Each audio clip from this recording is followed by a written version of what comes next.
जय हिंद दोस्तों, कंटिन्यू करते हैं अपनी हिस्ट्री की क्लासेस। कल की क्लास में हमने जो डिस्कशन किया था वो आपका वैदिक काल से था। वैदिक काल को हमने आप बताया था यहाँ पर दो भाग में बटा हुआ है, एक तो आपका ऋग वैदिक काल और उत्तर वैदिक काल की चर्चा की थी। और हमने कल क्या चर्चा की थी, तो हमने कल मैंने आपको समाज बताए थे, समाज की चर्चा की थी, पंचायत की चर्चा मतलब पंचायत संगठन की चर्चा की थी, देवता बताए थे और यज्ञ बताए थे। यज्ञ के बारे में हमने चर्चा की थी। तो हमको बताएगा जो हमने समाज को कितने भागों में बांटा था, तो फटाफट क्विक रिवीजन करते हैं। समाज को हमने कितने भागों में बांटा था, तो समाज को हमने बांटा था ब्रह्मा, क्षत्रिय, वैश्य, शूद्र। ब्रह्मा, क्षत्रिय, वैश्य, शूद्र के चार खंड में हमने समाज को बांटा था। फिर उसके बाद हमने चर्चा की आपकी पंचायत की थी। तो पंचायत में सभा, समिति और विदत, सभा, समिति और विदत की चर्चा की थी। फिर आगे आता आपका देवता। तो देवताओं की हमने चर्चा की, तो हमने बताया था इंद्र देवताओं की चर्चा की थी। इंद्र देवताओं को पुरंदर भी कहा जाता है, ये भी बताया था। इंद्र देवताओं को पुरंदर भी कहा जाता है, ये भी आप लोगों को मैंने कल बताया था। साथ के साथ इनकी चर्चा कितने बार की गई, तो इनकी चर्चा अब तक की 250 बार की गई है, 250 बार की गई है। तो ये सब मेरे कल वाली वीडियो में आप जाके देख लेना, वहाँ पे मिल जाएगा। यज्ञ की मैंने चर्चा की थी, यज्ञ कौन कौन से यज्ञ कराए गए थे उत्तर वैदिक काल के समय, इनकी भी हमने चर्चा की थी। तो ये आपका जो यज्ञ था वो था आपका अश्वमेध यज्ञ था, वाजपेयी यज्ञ था, बताते यह सुमेय यज्ञ बताया था, वाजपेयी यज्ञ की चर्चा करी थी। और साथ के साथ आपकी चर्चा की थी राजस्य यज्ञ की चर्चा की थी, राजस्य यज्ञ की चर्चा की थी। तो अब आगे बढ़ते हैं डिटेल में उत्तर वैदिक काल के बारे में। तो अब तक जिन्होंने मेरे चैनल को लाइक, शेयर और सब्सक्राइब नहीं किया, प्लीज़ मेरे चैनल को लाइक, शेयर और सब्सक्राइब करना मत भूलिएगा।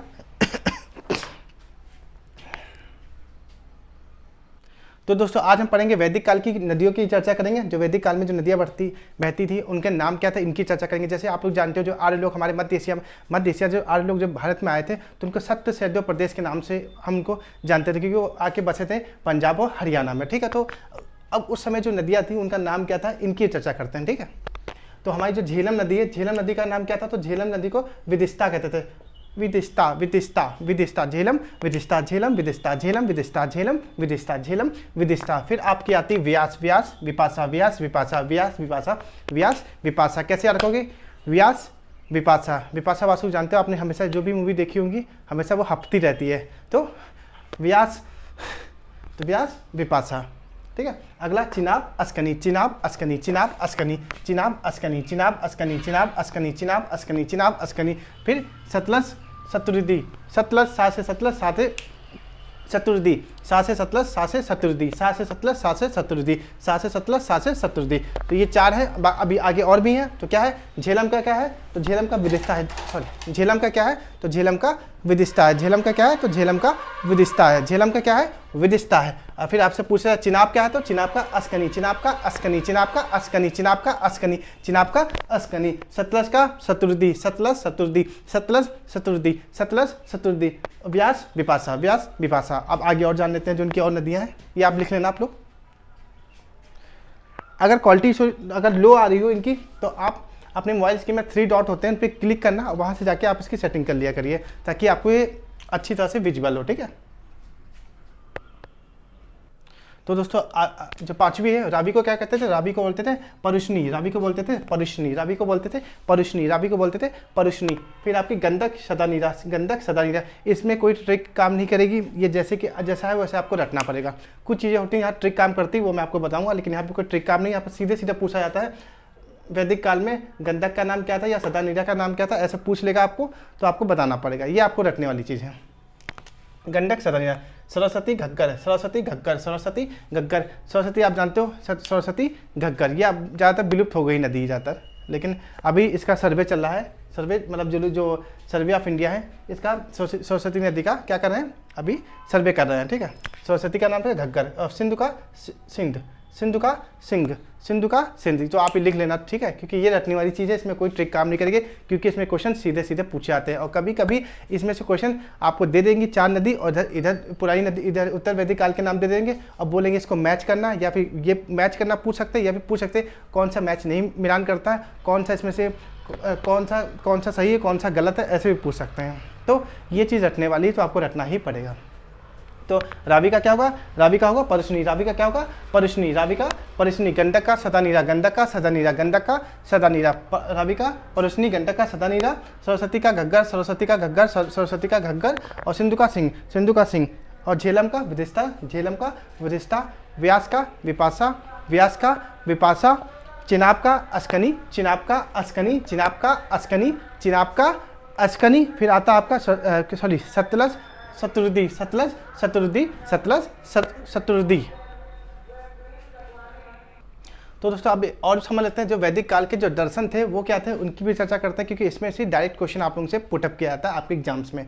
तो वैदिक काल के दर्शन क्या थे, दर्शन की चर्चा करते हैं अब हम। तो सांख्य दर्शन की किसने चर्चा की थी, कपिल। सांख्य दर्शन कपिल, सांख्य दर्शन कपिल, सांख्य दर्शन कपिल, सांख्य दर्शन कपिल, सांख्य दर्शन कपिल, सांख्य दर्शन कपिल, बोलिए सांख्य दर्शन कपिल। एक बात इसके अंदर और आती है, जो आपके महात्मा बोध थे, जो उनके जितने भी उपदेश थे वो सारे किस में थे, सांख्य दर्शन में थे।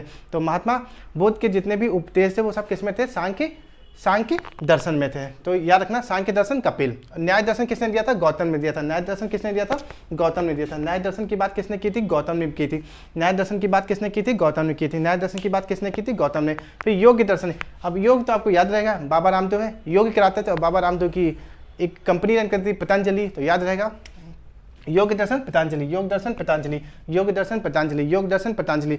फिर वैशेषिक शिक्षक, वैशेषिक दर्शन किसने, कर्नाड। वैशेषिक दर्शन कर्नाड ने दिया था, वैशेषिक शिक्षक कर्नाड ने दिया था, वैशेषिक दर्शन कर्नाड ने दिया था, वैशेषिक दर्शन कर्नाड ने दिया था। फिर आता आपका उत्तर मीमांसा वाद रायन, उत्तर मीमांसा वाद रायन, उत्तर मीमांसा वाद रायन, वाद रायन, उत्तर मीमांसा वाद रायन, उत्तर मीमांसा वाद रायन, उत्तर मीमांसा वाद रायन, उत्तर मीमांसा वाद रायन, उत्तर मीमांसा वाद रायन। फिर आपका पूर्वी मीमांसा जैमिनी, ये पूछ लिया जाता है, ये इंपॉर्टेंट है आपका, ये इंपॉर्टेंट है, ये इंपॉर्टेंट है आपका। योग दर्शन भी इंपॉर्टेंट है और ये भी इंपॉर्टेंट है मोस्ट प्रोबेबली, ठीक है। तो पूर्वी मीमांसा जैमिनी। तो अगर आपसे क्वेश्चन एकदम से क्वेश्चन कभी कभी पूछ लिया जाता है, इधर के आपको लिख के दे देंगे और इधर के ऊपर नीचे लिख देंगे, फिर बोलेंगे पहले का बी दूसरे का सी मैच करने का दे देंगे। तो ये चीज़ आपको रटना पड़ेगा, इसमें कोई ट्रिक काम नहीं करेगी। और पूछ लेंगे कि अब कभी आपसे क्वेश्चन और भी पूछ लिया जाएगा, महात्मा बोध के सबसे ज़्यादा उपदेश किस में थे, तो सांख्य दर्शन है इसके अंदर था। सांख्य दर्शन के अंदर महात्मा बोध के सबसे ज़्यादा उपदेश की चर्चा की गई है, ठीक है। तो जो दर्शन थे हमारे वैदिक काल के कौन कौन से हैं, टोटल 6 हैं। सांख्य दर्शन कपिल में आ गया, सांख्य दर्शन आपका कपिल के अंदर आ गया। फिर न्याय दर्शन गौतम का हो गया, न्याय दर्शन गौतम और योग दर्शन आपका पतंजलि हो गया, योग दर्शन पतंजलि हो गया। वैशेषिक दर्शन कर्नाड, वैशेषिक दर्शन हो गया जो आपका कर्नाड हो गया। फिर आता है आपका उत्तरी मीमांसा वाद रायन, उत्तरी मीमांसा वाद रायन। फिर आता है पूर्वी मीमांसा जैमिनी, पूर्वी मीमांसा जैमिनी। तो दोस्तों अगर मेरा डिस्कशन अच्छा लग रहा है तो प्लीज़ मेरे चैनल को लाइक शेयर और सब्सक्राइब करना मत भूलिएगा। अब आगे जानते हैं, अब और डिस्कशन करते हैं वैदिक काल के बारे में। तो वैदिक काल में क्या होता था, वैदिक काल में टैक्स भी चलता था। जैसे कि आज की प्रेजेंट टाइम में हम लोग को टैक्स देने पड़ते हैं गवर्नमेंट को, हाउस टैक्स हो गया, वाटर टैक्स हो गया, जितने भी टैक्स होते हैं हम सब पे करते हैं गवर्नमेंट को। तो इस तरह जो वैदिक काल थी इसमें भी टैक्स का प्रावधान था, ठीक है। तो उस टैक्स का हालांकि उसमें टैक्स का नाम कुछ और था, क्या नाम था, तो उसमें टैक्स को बोलते थे बाली। तो उस समय वैदिक काल में क्या था, टैक्स को बाली बोलते थे। हालांकि बलि एक और शब्द होता है, बलि मतलब होता है किसी देवी देवताओं को, किसी भी पशु या किसी जानवर की बलि दी जाती है, देवी देवताओं को खुश करने की तो बलि दी जाती है। लेकिन यहाँ पे क्या टैक्स को बाली बोला गया, बाली बोला गया, ठीक है। तो ये चीज़ आप याद रखना। अब क्या होता है आप जानते हो कि प्रेजेंट टाइम में आप जहाँ रह रहे हो आप लोगों से टैक्स लिया जाता है किसी न किसी रूप में, ठीक है। तो हाउस बिल भी होता है आपका, हाउस टैक्स होता है, वाटर टैक्स होता है। तो क्या होता है जहाँ पे आप रह रहे हो, जिस तहसील या कस्बा या जहाँ भी रह रहे हो, वहाँ के लोग आके आपसे वसूलते हैं या आप वहाँ जाके जमा करते हो उनके ऑफिस में, ना कि सीधे आपको गवर्नमेंट आके लेती है, गवर्नमेंट आके नहीं लेती। तो इसी तरह क्या था उत्तर वैदिक काल में भी था कि लोगों को बलि देनी पड़ती थी, लेकिन कैसे देनी पड़ती थी। अब ऐसा तो नहीं कोई सीधे वहाँ का जो वैदिक काल में जो राजा वाजा थे तो जो वहाँ के लोग रहते थे उनसे लेने आते थे, ऐसा नहीं था। वहाँ पे कैसे था, तो वहाँ सबसे पहले क्या था, गाँव थे। तो गांव की जो सबसे वैदिक काल की जो सबसे छोटी इकाई थी कौन सी, तो उसको बोलेंगे गांव बोलेंगे। और गांव में जो मुखिया हुआ करता था, जो मेन आदमी हुआ करता था, जो बलि इकट्ठा करता था, उसको बोलते थे ग्रामिक, उसको बोला जाता है ग्रामिक, ठीक है, उसको बोलते थे ग्रामिक। तो अगर आपसे पूछा जाए वैदिक काल की सबसे छोटी इकाई क्या थी, तो वैदिक काल की सबसे छोटी इकाई थी वो आपकी गांव थी। और उस गांव का जो मुखिया था वो क्या था, ग्रामिक कहलाता था। ग्रामिक क्या था, जो गांव में जो लोग रहते थे उनसे वो बलि को वसूलता था। फिर फिर छोटे छोटे गांव मिला के क्या बना, छोटे छोटे गांव मिला के एक जनपद के रूप में विस्तार हुआ, छोटे जनपद में विस्तार हुआ। लेकिन हम यहाँ पे जो मेन चीज़ें वही पढ़ेंगे, फालतू की चीज़ पढ़ने से मतलब नहीं है। जो आपके एग्जाम के पॉइंट ऑफ व्यू से इंपॉर्टेंट है उसी को हम कवर करके चलेंगे, ठीक है। फिर क्या हुआ, फिर एक दो ही चीज़ पूछी जाती है, या तो एक सबसे बड़ी या छोटी किसी भी एग्जाम में। तो सबसे बड़ी आपकी जो वैदिक काल की इकाई है गाँव है, और गाँव के जो मुखिया थे उसको ग्रामिक बोलते थे। फिर सबसे बड़ी इकाई कौन सी थी, तो सबसे बड़ी इकाई आपकी थी जनपद। और जनपद के जो मालिक था उसको क्या बोलते थे, उसको राजन बोला जाता था, उसको राजन बोला जाता था।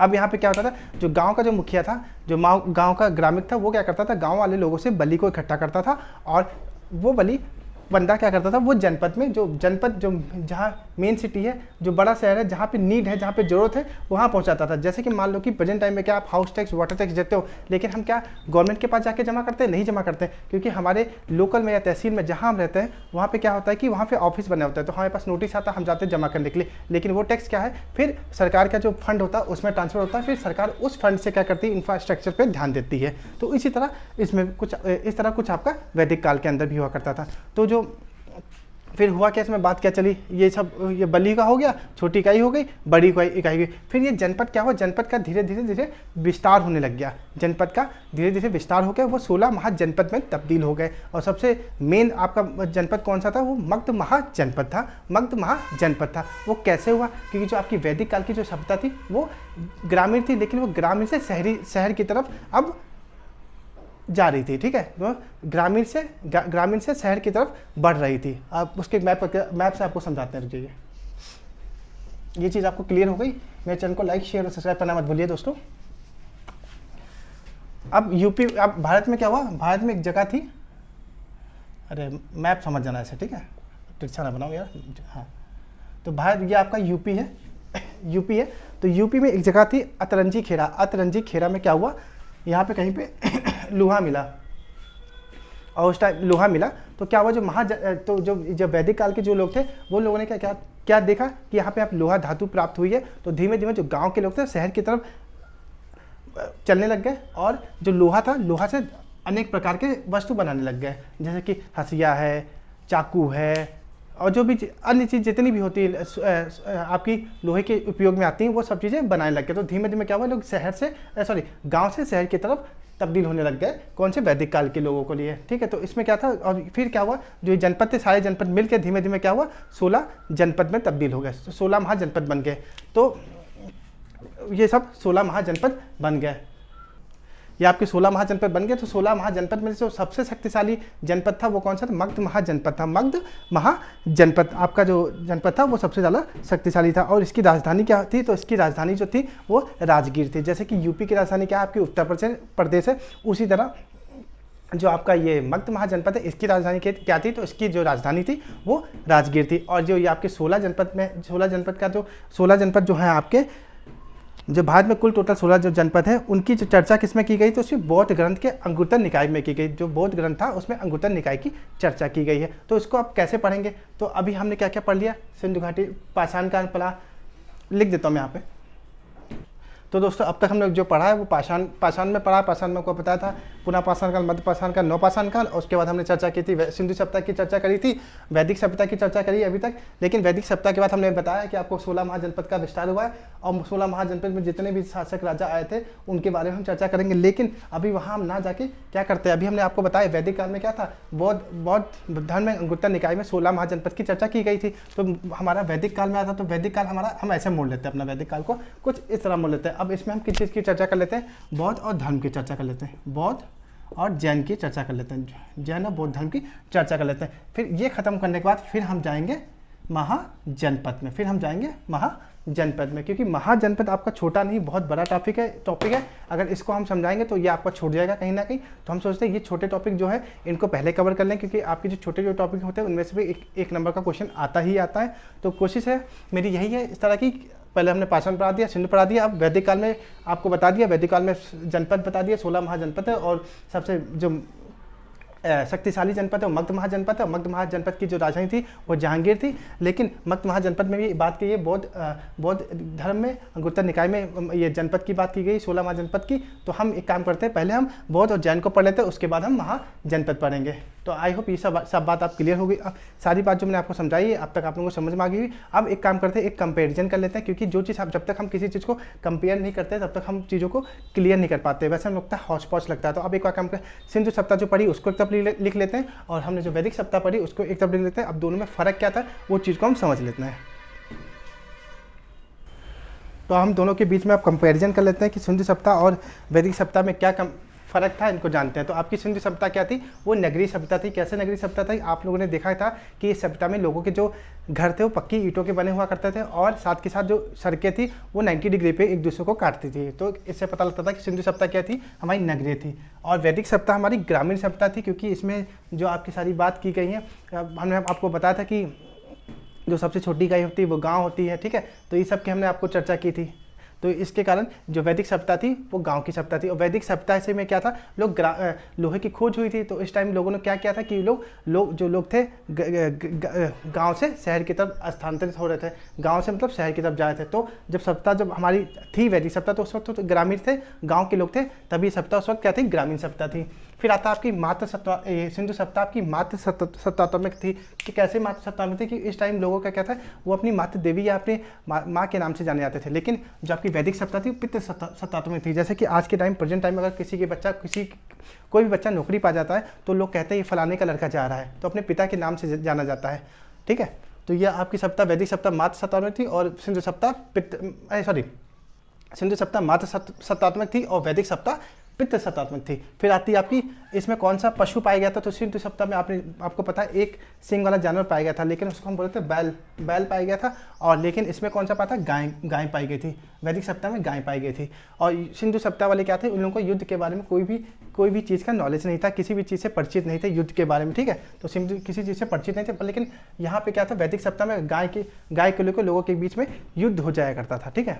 तो वैदिक सभ्यता में गाय के लिए युद्ध होता था। फिर सिंधु सभ्यता में कौन सी धातु पाई गई थी, तो कांसा प्रयोग किया जाता था। लेकिन लोहे में क्या, अतरंजी खेरा मैंने आपको बताया है, वो क्या पाया गया था, लोहा पाया गया था। लोहा से जो लोहा लोग थे उन लोगों ने नए प्रकार के जो इक्विपमेंट्स थे बनाए थे लोगों ने। फिर क्या होता है, इसमें लोग क्या करते थे, कृषि के साथ व्यापार करते थे। जब लोथल का व्यापार नहीं चलता था, इराक से चलता था, ठीक है। तो इसमें क्या था, कृषि के साथ व्यापार होता था। और कृषि में मैंने आपको बताया था मेहरगढ़ में आपकी खेती की गई थी, जौ और उसकी गेहूं की किरधर पहाड़ी के बीच में चर्चा की थी मैंने, और व्यापार चलता था। लेकिन वैदिक सभ्यता में कृषि के साथ साथ क्या, पशुपालन चलता था। पशुपालन में क्या था, गाय गवष्टि वगैरह होती थी। गाय गवष्टि क्या होता था, जब किसी की गाय वाय खो जाती थी, राजा उस व्यक्ति की गाय ढूंढ के लाता था, उसको बोलते थे गवष्टि। फिर आता है आपका, इसमें कौन सी देवी देवता पूजा होती थी, शिव और माता देवी की पूजा होती थी। शिव और माता देवी की पूजा होती थी। मैंने बताया था मोहनजोदड़ो से आपको क्या बोलता था, पशुपति जी के आपको वो मिले थे, साक्ष्य प्राप्त हुए थे। तो यहाँ पे शिव प्लस माता देवी की पूजा की जाती थी। और वैदिक काल में सबसे महत्वपूर्ण जो हमारे देवता थे वो इंद्र थे। इनको पुरंदर भी कहा जाता था। ये वर्षा के देवता कहलाते थे, आपके वर्षा के देवता कहलाते थे। और इनकी 250 बार अब तक की चर्चा की गई है। 250 बार इनकी चर्चा की गई है। तो दोस्तों अब तक जो अब तक जितना भी मैंने आपको पढ़ाया ये सब आपका वैदिक काल से संबंधित था। अब कल आपको एक बार पढ़ाएंगे जैन और बौद्ध, उसके बाद हम आपको महाजनपद की तरफ लेके चलेंगे। तो अगर मेरा डिस्कशन आप लोगों को अच्छा लग रहा है तो प्लीज़ मेरे चैनल को लाइक, शेयर और सब्सक्राइब करना मत भूलिएगा। और इसको नोट डाउन कर लिया करिए कि जो मैं आपको पढ़ाता हूँ। और कहीं अगर पिक्चर क्वालिटी में कोई दिक्कत हुआ करे तो 3 डॉट पे जाके वहाँ पे जाके आप सेटिंग कर लिया करिए आपकी जो पिक्चर क्वालिटी होगी, क्योंकि कभी कभी आपका नेटवर्क इशू होता है तो क्या होता है, उसके कारण पीछे का आपको ब्लर दिखाई पड़ता है, ये सही नहीं दिखाई पड़ता। तो इसको 480 या 360 पे आप लगा लिए करो तो आपको अच्छी तरह से विजुअल होगा। आप इसको लिख भी लिया करिए। जो मैं एक्सप्लेन करता हूँ उस लेक्चर को 1-2 बार सुनेंगे तो आपको अच्छी तरह से याद हो जाएगा। और आप लोगों का टेस्ट अभी बाकी है, मैंने आप लोगों को प्रॉमिस कर रखा है, लेकिन कहीं ना कहीं डिले हो जाता है। तो मैं कोशिश करता हूँ आप लोगों का टेस्ट मंडे को कंडक्ट करने की कोशिश करूँगा, ठीक है। अब मिलता हूँ आप लोगों से अगले लेक्चर में। जय हिंद दोस्तों।